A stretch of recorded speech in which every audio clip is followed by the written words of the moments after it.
This is Michael Spedden, and welcome to Fowl Players Radio, your one-stop shop for all of your pop culture needs. We feature interviews from musicians, actors, comics, dancers, authors, and much, much more, up-and-coming artists and beloved favorites. We've got it all, people on stage, backstage, out front, and behind the scenes. Sit back and relax. Let's have some fun. Hello, my name is Gunhild Carling, and you are listening to Fowl Players Radio, and I am interviewed here, so tune in. And welcome back to Fowl Players Radio. Michael Spedden here. Tonight's guest is Corinne Britti. Corinne is an actress, a comedian, and a writer, and she just recently had a part in the Saturday Night movie playing actress Valri Bromfield. And that's some very exciting news for her. She also got to work with one of my co-stars. We have this in common, Corey Michael Smith, who played the Riddler in Gotham with me, and he plays Chevy Chase in this movie. And it's going to be a great movie. It's coming to theaters October 11th. She's also played another part that she just recently had was the part of Leyna Rahn in a movie called Condor's Nest. She plays an escaped German Jew who turns Nazi hunter. And she was also Claire, a dry-witted medium who is hired to exorcise a house in the movie For Sale.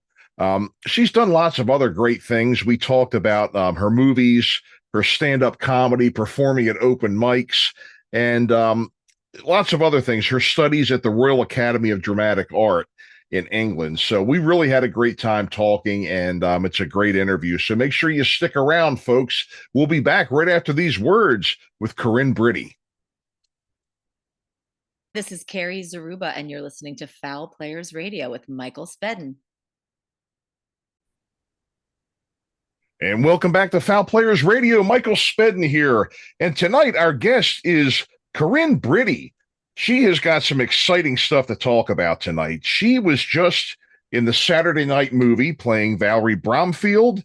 She has a couple of other great projects coming out, too. A project called Condor's Nest, and another one called For Sale.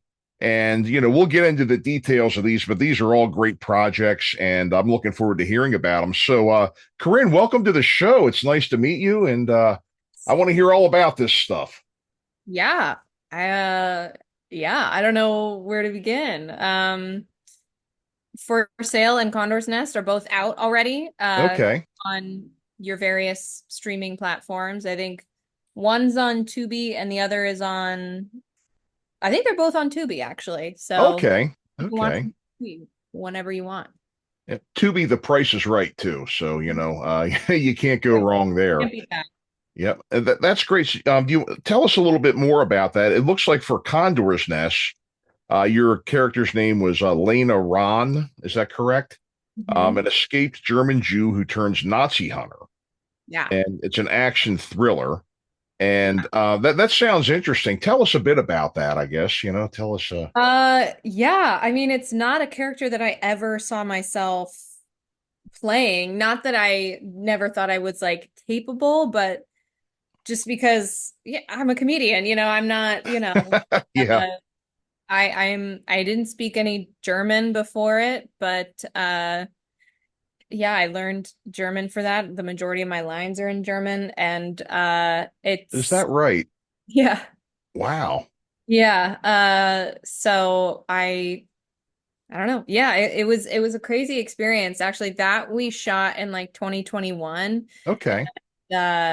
So that's been a couple years in the making, and it was the audition process was like kind of started like April of 2020, I think. It was originally supposed to shoot that fall because we all thought that whole like, thing that was going on in 2020 was gonna blow over by then. But yeah, I sent in they just had an open call on Actors Access, which is, as I'm sure you know, just like a website for actors to find jobs. I submitted for it, meaning I just like sent them my headshot and reel. Did not expect anything of it. And then they asked me to do a tape. And I sent it in, and then they asked me to do another tape, and then I sent it in. And I think in total I did about 3 tapes for them. And then in May of 2020, the director, the producer, and they wanted me for a final callback, and the director, the producer, and the lead actor, who's already attached, drove up from where they were going to shoot in North Carolina, drove up to Brooklyn to Greenwood Cemetery, and I did my final callback outside on the lawn in front of Greenwood Cemetery, like in front of everybody. Wow.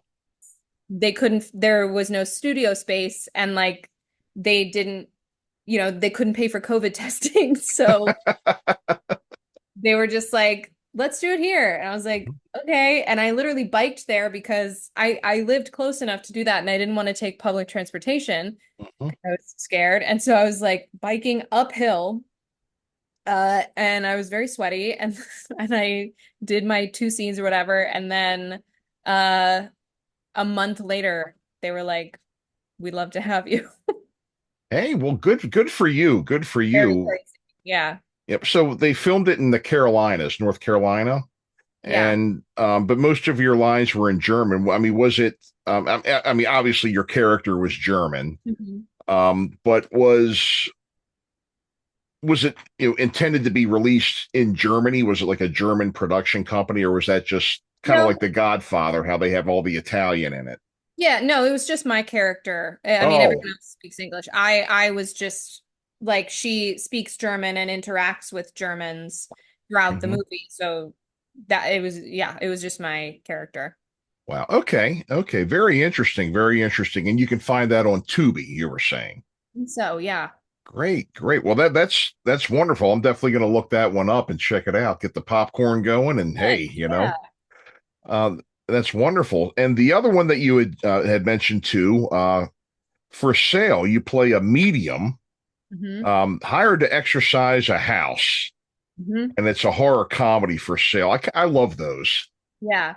That's also a fun one. Yeah, that was like actually the same, funnily enough, that was the same year we shot Condor's Nest. Hmm. Uh, like April of that year, I auditioned, and like that ended up filming before Condor's Nest. And then I like had 2 weeks in between, and then I went down to North Carolina to film that, to film Condor's Nest. And it was yeah, that was 20 something. I don't know. It was a big year for me.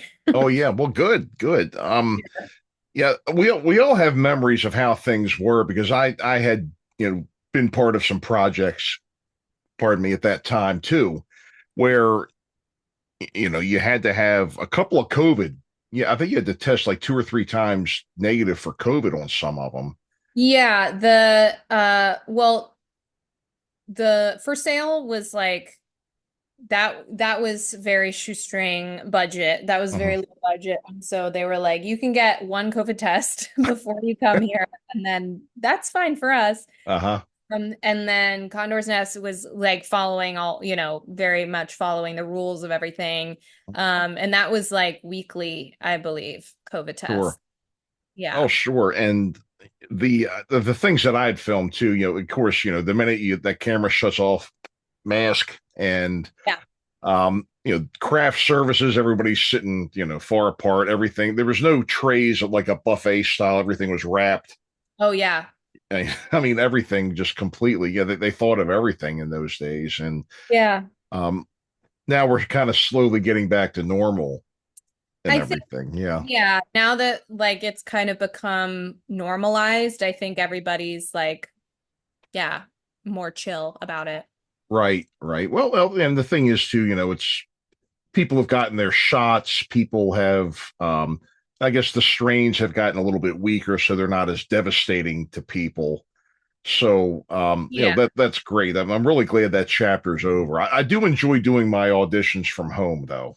That's something that I think, sorry about the sirens. I do live in Brooklyn. Okay, hey, yeah. That's something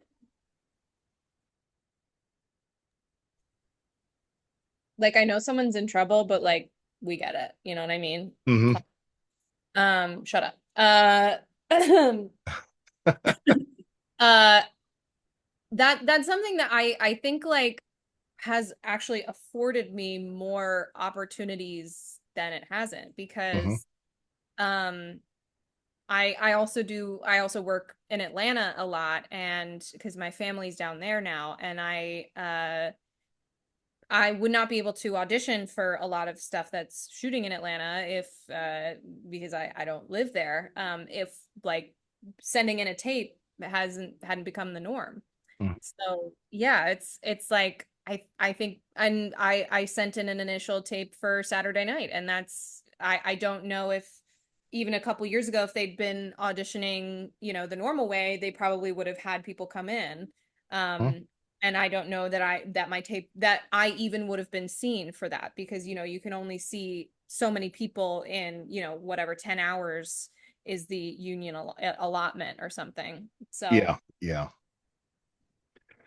So I'm excited to hear about Saturday Night from you, and there's a lot of reasons for it, and I'll kind of go into them a bit because, I mean, the cast of that show, especially that cast, there is so much history surrounding them. Mhm. Between them and Second City, the folks that went on to be in Second City, those guys, interacted together. One of the first touring troops of Godspell had cast members from both Yeah. in it, with Paul Schaefer being the musical director. Yeah. Um, and the careers and the things that have gone on, basically, I mean, this was a huge, they were a group of people that is hugely instrumental to American comedy for the Yeah. past 50 years. Yeah. So I want to hear about this experience. Tell us, who your character was. And now I realize with the movie not quite being out yet, there are, you have to watch it. And I understand that, but I am just, darn interested in hearing everything that you're allowed to tell us about it. So Yeah. I'm going to turn it over to you. I mean, yeah, it really did feel like I was a part of getting to be a part of history, which was awesome. Like even my Mhm. little tiny small part. I play Valri Bromfield, who was a real life comedian. She's still alive, but she actually has left comedy, left the industry, Sure. uh, and now teaches psychology, I think, at a university. But she is like, she never became a household name, but I didn't hear about her before the audition. But she appears in the pilot for 2 minutes. She has a 2 minute set. She was one of the featured players that Lorne brought on for the pilot episode. She had a set with it was going to be Andy Kaufman, famously his Mighty Mouse, um, Valerie, who did some characters on the show, and then it was going to be Billy Crystal, but he ended up not appearing on the show. He ended up being cut, and so that's kind of like all my scenes are with Nicholas Podani, who plays Billy Crystal, and we're kind of in our own little section of Studio 8H, and that's kind of like our arc is like we're not sure if we're going to make it on the show, we're not sure what's going to happen. I mean, Hmm. obviously you can watch the pilot and find out that like one of them is on the show and one's not, so it's not really much of a spoiler, but you can kind of see how it all unfolds and what kind of ends up happening with the pilot. It's a really interesting, I don't know, I think it's a really interesting story, especially if you what I love about this movie the most is that like even if you don't really know anything about SNL and you're not really, maybe you're a casual fan, or like you're not super into it, I think there is something that you can get from this movie. I think there's like, it's just a really interesting story about like a comedic institution. Yeah. That's amazing. Well, and again, congratulations on getting that part. And I think that's going to be it's definitely going to be a great thing for you, to be in this movie Yeah. and just telling the story of such an iconic show, and especially that era. Yeah. Because the thing is that the humor and the sketches and the characters from that era Mhm. It's timeless. It's timeless, you know. Yeah. I mean, it was foundational in the senses of humor of the people who influenced your favorite comedians, you Mhm. know. They were your favorite comedians, you know, Right, right. you know, all the people who I love, you know, your favorite SNL cast is always, you know, the cast that you grew up with personally Mhm. watching. Like when I was a kid, it was Bill Hader, Andy Samberg, Kristen Wiig, like those folks, like, and that's my favorite cast. But all of them were influenced by like Dana Carvey and Will Ferrell was influenced by Mhm. like Bill Murray and Chevy Chase and you know, Gilda Radner and all those people. So it's Mhm. like it's they were really foundational in kind of bringing the idea of sketch comedy to a broad audience because that wasn't really, I mean, there were other shows in the 70s that had like sketches and things, but it Mhm. definitely was not like geared toward an adult audience like Saturday Night was. Yeah, with it being on that time of night, that was a big part of it right there because you know they did have things like the Carol Burnett show and a lot of the variety shows back in those Yeah. days, but that had to be G rated. You know, I Yeah. mean, occasionally something would slip in, a really clever writer would get something in that would, you know, but especially kids. But Yeah. you're right about that. You know, where the humor was a little bit more than PG, Mhm. and then just the characters that came from that era too. And again, you know, Belushi, Aykroyd, Chevy Yeah. Chase, Garrett Morris, you know, Yeah. Jane Curtin, Lorraine Newman, Gilda Radner. I mean, and I tell you what, talk about a group of heavy hitters. Yeah. And I remember watching that like the last couple of years when that troupe was starting to move out. That was like the time I was allowed to start watching it because I was only like maybe like late elementary school during that time. And then the ones I remember kind of the most were like the Billy Christopher Guest, um, Julia Louis Dreyfus, that Yeah. era. Mhm. But again, you know, so much. I think it's really great that somebody decided to tell that story, you know, from night one, and then also, you know, the guests that were on there, the Andy Kaufmans. Um, Andy Kaufman, I know, you know, Steve Martin ended up becoming a cast member. Yeah. Started off doing, you know, performing on there, but ended up being on there pretty regular too. Mhm. Again, congratulations, you know, and I really hope this opens doors for you, you know. Me too. You know, hey, oh, well, we all do, you know, we all hope something opens doors for us, you know, but I'm really happy. I'm really happy for you. And again, best of luck with this. And again, congratulations, you know. Yep. And I guess you're getting excited, you know, as we're recording this today, it's only October 7th. So it does open this coming Friday, the 11th, is what I'm told. Is it theaters or is it going straight to streaming or is it It going to be? is opening exclusively in theaters for a Okay. little while. Okay. I think we're gonna start to see like a bit of a return to that original model where it's like Yeah. theaters first and then streaming because you know the movie comes on streaming and then everybody watches it immediately and nobody's talking about it in a week. So Hmm. I think it's gonna be back like hopefully somewhat back to exclusivity and or exclusively in theaters. And this movie is really one that you should see in the theaters. I mean, it's like it's an ensemble movie. Hmm. Like, you know, it's not just about one person, you know. I mean, besides maybe Lorne Michaels, but even then, there's so much going on. And yeah, you should see it with your friends and see it, yeah, see it with a big group. Hmm. Sure, sure. You know, and you had mentioned when we were kind of talking before we hit record that you and I have kind of a friend in common, or at least a coworker in common. Yeah, we do. Um, you had mentioned Corey Michael Smith. He played Chevy Chase in the project you just did Saturday night. Yep. I was with him in Gotham, Yeah. and Whole world. what was your experience? Did you work with him very much, or did you just kind of see him Uh, around? I mean, I saw him around. We would shoot on the same days sometimes, but our characters never interacted. Mhm. But yeah, I mean, we all kind of like it was shot in Trilla Studios in Fayetteville, Georgia. Oh, is that right? No kidding. It's where they shoot all the Marvel and DC stuff, or at least most of it. Is Uh, that right? No kidding. yeah, Huh. I know. Yeah, you would think like Hollywood, but actually a lot of stuff is moving down to Georgia. Um, You're right. yeah, and so they meticulously recreated Studio 8H multiple levels in this big studio. And like as it appeared in 1975. We couldn't shoot it in the actual Studio 8H because it doesn't look like how it did 50 years ago anymore. Hmm.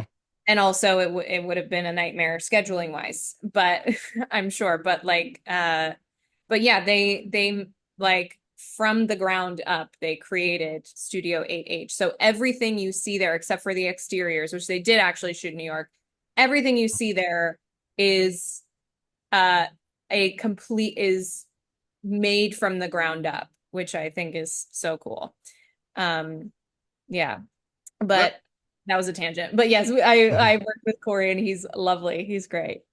that must have been amazing just to walk around on that set and wow, this is what it was like. This was it, huh? You know, Yeah, I know. even though it was a replica. I mean, and the thing when you get a production like this, they're not going to skimp on everything. And I'm sure if Lorne Michaels or somebody was involved with this project, nothing's going to get past him neither. I mean, it's going to be I don't on think he was point. involved. Like in terms of making this movie. I think it's purely a passion project for Jason and Gil, who are the co-writers. Um, Sure. yeah, I mean, I know that they talked to him, and I know that he knows it's happening, and like all the main cast, like they know that it's happening. But in terms of like if Lauren was involved in like producing it at all, I don't think he was even a little. Okay. Okay. Yeah, Jason even told Gabe LaBelle, who's playing Lauren, he was like, "Don't talk to Lauren."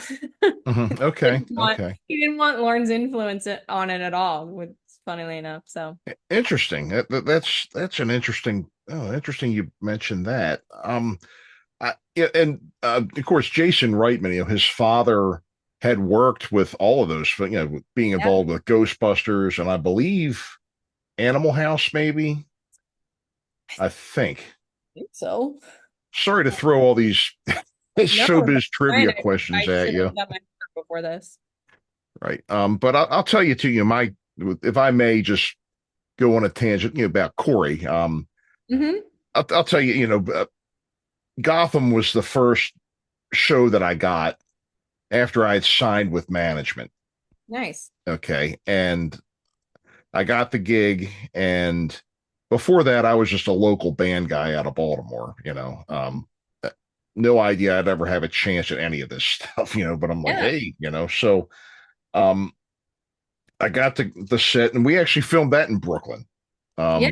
Steiner Studios right there, right near the Brooklyn Bridge in the Navy Mhm. Yard. Yeah. And I got to tell you one thing. I mean, that was so we would say, even though I've been performing for a long time, that was my first, quote, trip to the dance in Yeah. network TV. Yeah. Yeah. And I got to tell you one thing, and I'll say this, and Corey Michael Smith, Robin Lord Taylor, Andrew Sellon. I would not pick three nicer guys to make my network television debut with than those three. And I won't get into I've talked about this because I've had Andrew on the show before. Um, the three of those guys are just tremendous. Three tremendous human beings, very Yeah. friendly. Andrew said to be welcome to the family, Oh, and Corey, and I mean, because the thing is, it's the status they were, as big as that show was, they could have easily have been snobs. They yeah. could have easily have been jerks, not very friendly or get lost. But no, they were just very regular guys. And I always appreciate. I'll go to my grave appreciating those three guys, even if I never talk to them again. Yeah. I had that same experience. Yeah, Mhm. Corey's awesome. He is and I mean this with as much respect as I can. He is nothing like the real Chevy Chase. Yeah, yeah. In personality wise, he is fantastic as Chevy Chase in Mhm. the movie. And in every wonderful way, he is nothing like Chevy Chase. Yeah, and I've heard those stories too. Yeah. Just not particularly nice to others on set, doesn't play nice in the sandbox and that kind of Yeah. thing. So, Yeah. Hey, I mean, look, he's legend. He's a legend. mhm. Always will be. But and Corey like is so much like him in all the good ways and nothing like him Yep. in all the better ways. Mhm. Yeah, yeah. I mean, he's great, and I've seen him in other things too. And I tell you, he's just He's he's the real deal. He's just great guy, great actor. And hey, if you ever listen to this, Corey, hello from Dale. That was my character. So, I'm a fan. We're fans. yep. Well, thank you, thank you. Hey, Gotham, that was a great show. And I've actually had actually another one of my murder mystery actors was in Gotham as well. Oh, nice. Um, I don't know how religiously, and I'll tell you one thing though, and we'll get back to you in just a. I'm sorry, I'm That's taking your okay. show and talking about Gotham. Damn it, Your show, Uh, man. No, yeah, do it. um, there was one episode in season 4. The beginning of the episode opened. There was a man sitting in a bar eating pickles, and Poison Ivy got offended by it because he was eating plant, and killed him. He didn't have any monologue. He didn't have me. I didn't have any lines either. I was just making dumb faces, and he ended up getting killed by Poison Ivy. You Mhm. know, and so that was actually another. Sadly, he passed away not too long after that. He just sudden passed away. His name was Greg Crow. Great actor, great character actor. You know, but um, the Gotham fans, the fans of that show, it's like a religion. Yeah. It's like a religion. It's like Star Trek fans, it's like Star Trek fans or Star Wars fans or anything else. It's like a religion. These folks are passionate to Yeah.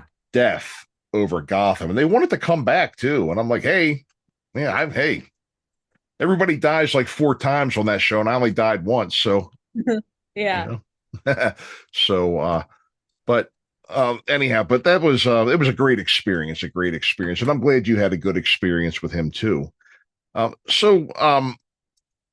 Another thing that you had mentioned in your bio is that you had kind of come up doing stand up and sketch, and I've got to tell you, I think, and I've tried it too.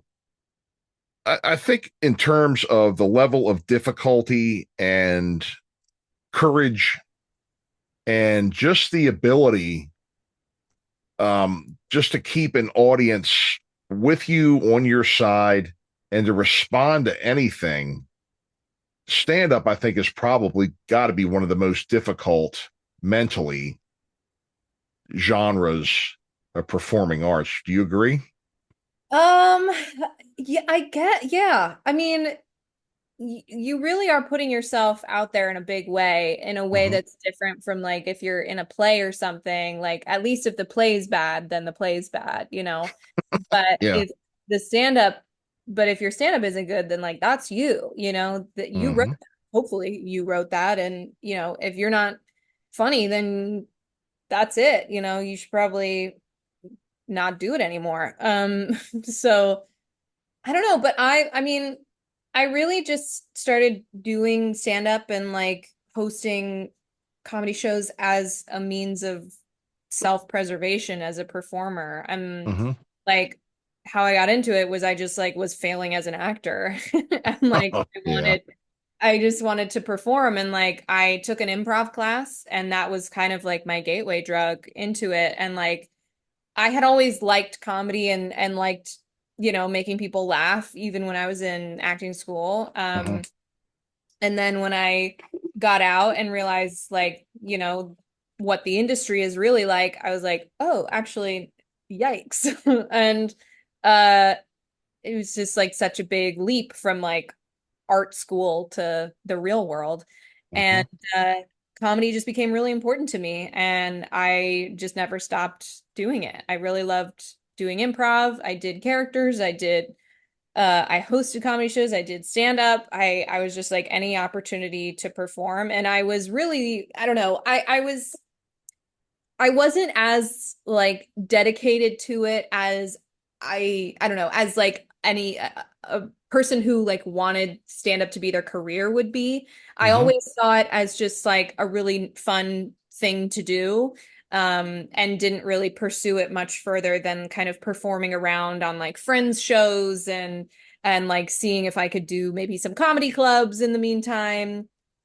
But for the most part, it really was just like I was very lucky to be in rooms with a lot of really supportive people and like, supportive Brooklyn comedy show environments. Like, uh, and I did do the mic circuit for a while. Like I was going to open mics and stuff, and that's just like there's literally nothing, I don't know. I'm of the opinion that like there's quite literally nothing good that an open mic could ever teach a comedian Mhm. besides like perseverance and stamina. Like Yeah. it's like it doesn't even tell you whether or not your jokes are funny because everybody else in the audience is also a comedian just waiting for their set and they don't really care about your Mhm. set. And so it's like so nobody's actually really listening. And so it's just kind of a lesson in solitude, really. And so I was like, actually, this is not helpful for me. And so I would just kind of like perform on other people's shows. And that was a lot more helpful, discovering like what was actually funny versus what wasn't. Hmm. Yeah, but yeah, Hmm. all that to say, it would have been harder if I think I was actually pursuing it more than like my acting stuff. Sure, sure. I know what you mean by that. I know what Yeah. you mean by that. And if I may share too, I've tried it too. Especially the open mics, DC, Baltimore, and Philly. Because I live in, you can get the, if you really wanted to, you could perform in all three cities in one night. Yeah. So they're that close together. But a lot, the things that you were saying about that is true. You're performing for other comedians, Yeah. so you're really not getting a good read as to whether it is funny or not. Yeah. And I was studying, if I may, drop a name. I've had a comedian that I grew up watching. Her name's Kathy Ladman, Mhm. and I've had her on the show as a guest. And we were talking after the show, and she mentioned that she does classes over Zoom. So I Mhm. took her up on it, and I took some, and I check in with her every few months. I'd started going out and doing some stand up, and she had worked with me on my material and everything. And I was sending her videos because I would record it with my phone. Mhm. And she told me that my stuff wasn't bad, but that crowd, there's no way to get a true barometer on how Oh, you're doing. oh, you were Uh, like filming at the open mics? yeah. Oh yeah, no. You can never get a good tape at a mic. That's yeah, Hmm. it always sucks. Yeah. Right. Yeah, I mean, the hosts were supportive. I mean, they would laugh and clap, and a couple of other people that were friends of the comedians were there. But Yeah. for the most part, people are staring daggers at you the whole time. Yeah. Or just And not all. Yeah. right. And having to wait, your turn and everything. And then when you get up there, if you don't have any friends there, if you're on last, Yeah. you may as well have crickets out there because, people, the thing is too, is like people will perform and leave and the crowd gets smaller that way by default. If you have you noticed that too, Oh, absolutely. Yeah. By 9:30 towards the end of it, there's like three people in the audience and they're just the three people after you. Like, Sure, yeah, sure. that's what it is. It's like it really is not anything more than like a way for the bar to like make a few money on drinks because people don't have anything else to do while they're there. Hmm. It's not I don't think it's helpful for comedians at this point to Hmm. go to open mics unless there's like civilians there, you know, like Exactly. Yeah. And I doing like that term civilians too, because yeah. that's the thing I noticed. I've been working with Kathy and polishing and trying and going back and doing more of these and more of them and everything, and still getting the same results. I was like, why don't I? Because I'm a big guy, and a lot of my jokes were about being a big guy. I'm 6 foot. I'm about the size of the average NFL lineman. Okay, and it has its challenges in life.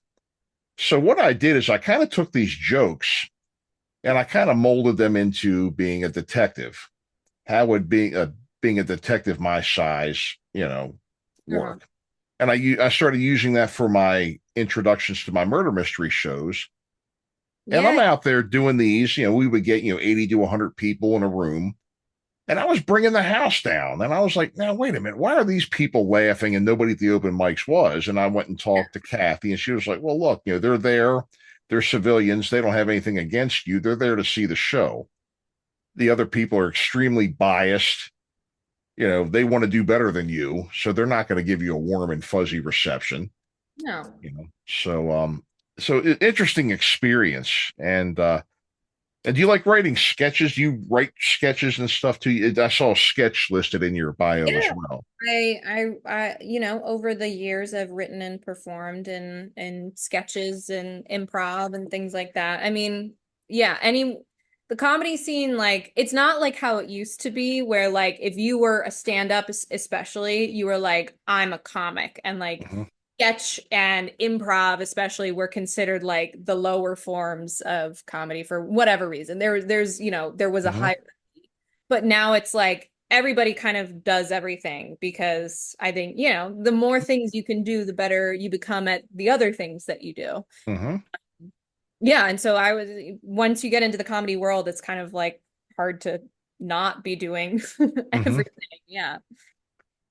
Yeah, it is, and there are a lot of people out there I know that do this that also, have been in bands, play music, write songs, do just a little bit of everything out there. Being well rounded, and it does make you better at everything else too, because you uncover skills and you can actually use these things to Mhm. help enhance your skills in other areas, if that makes sense. Yeah, absolutely. I am like so great in a job interview thanks to that. I'm like I could walk in to like a computer science job with like very minimal knowledge, and I could like not I wouldn't nail any of the experience stuff, but I would like just nail the company culture part of it. Okay. I'm always great in a job interview. Hmm.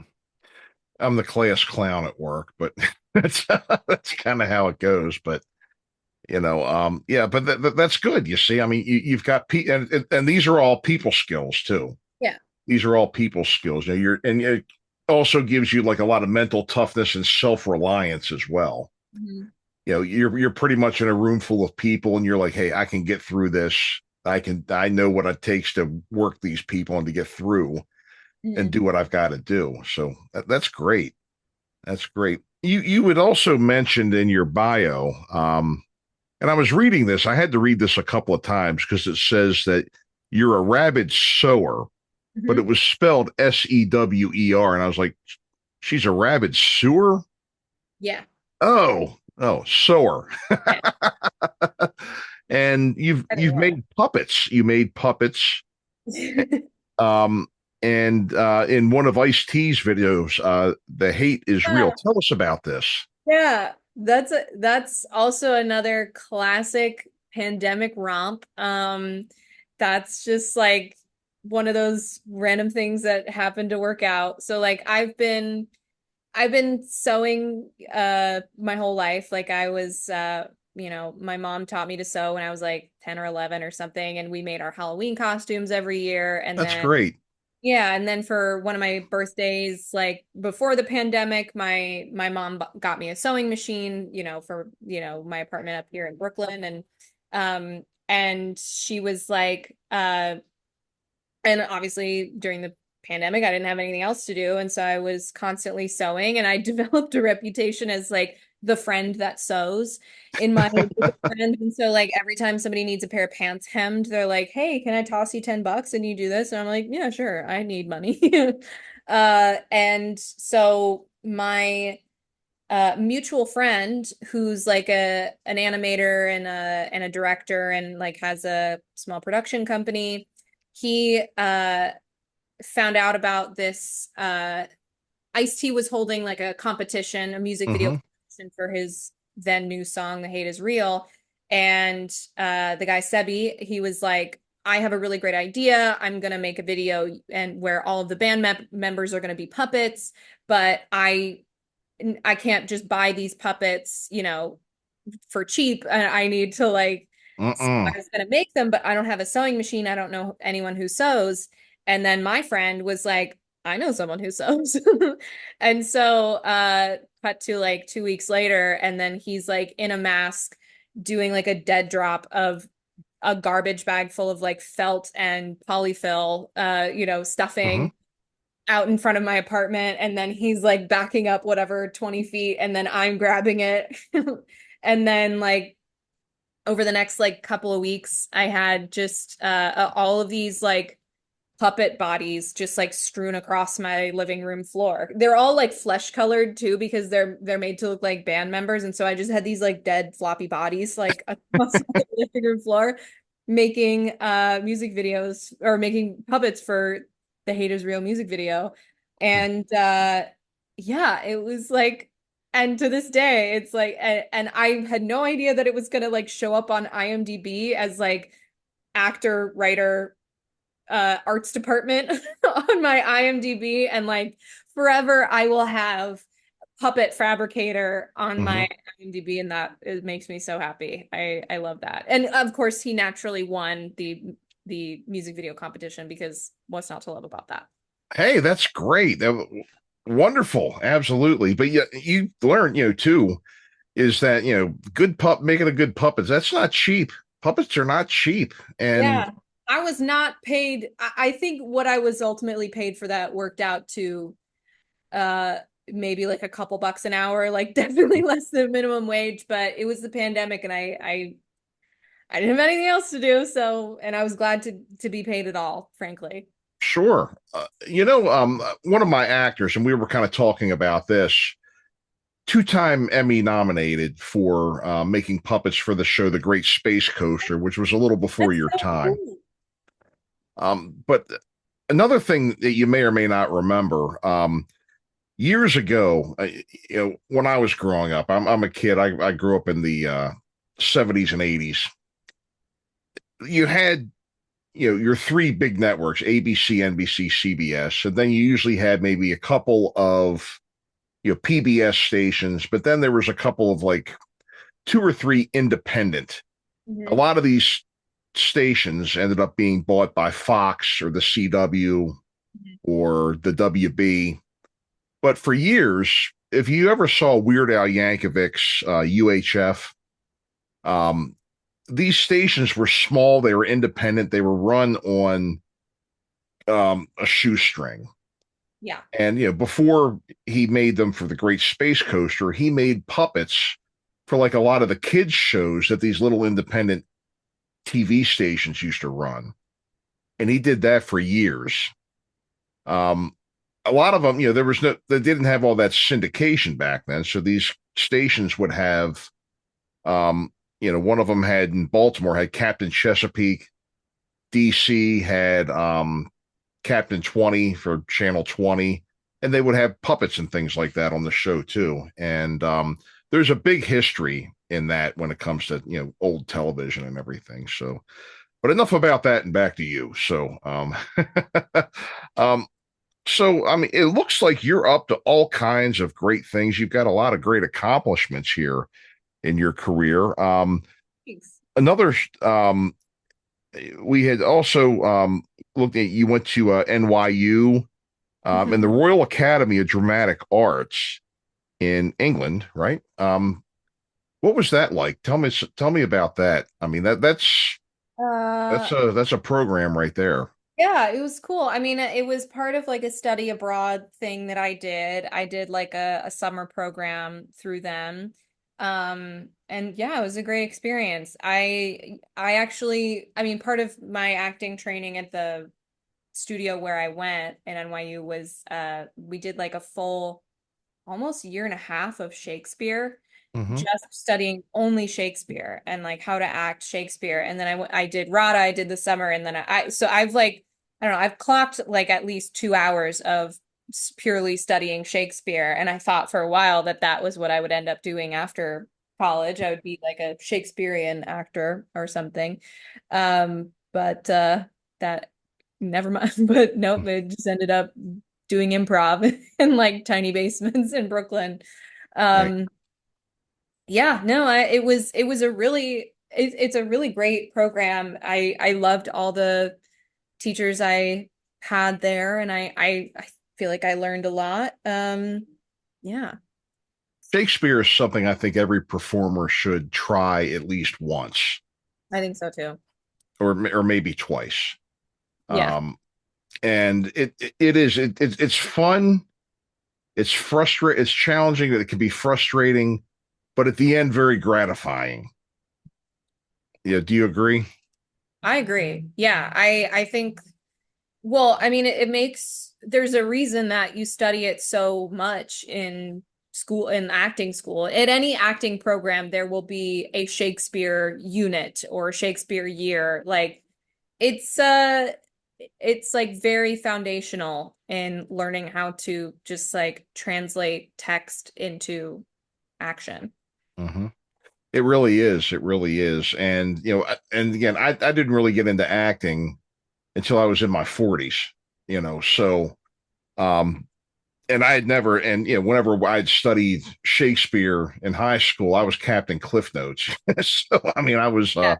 it really hadn't sunk in with me and everything. But I tell you what, I had some great young people that I was working with just out of the Ithaca College program. And I tell you, that's another good acting program up there too. Mhm. Yeah.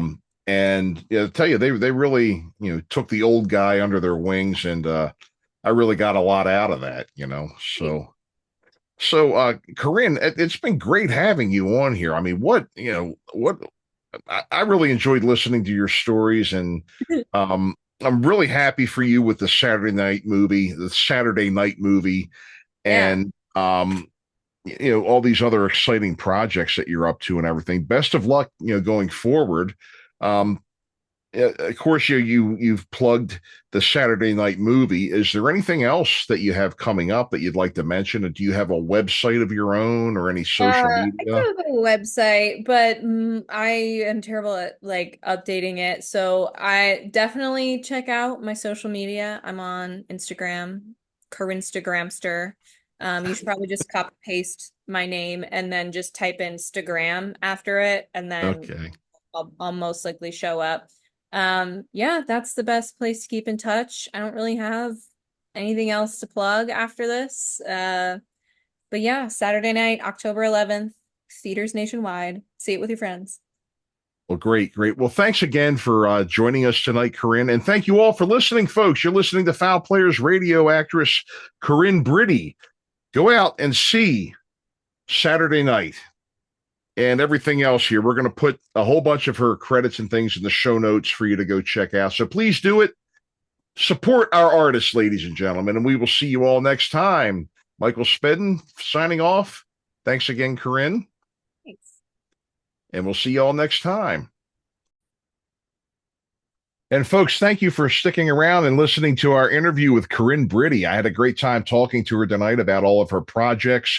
Make sure you get out and see the Saturday Night movie, and check out her other movies and shows that are on Tubi and all the other streaming platforms.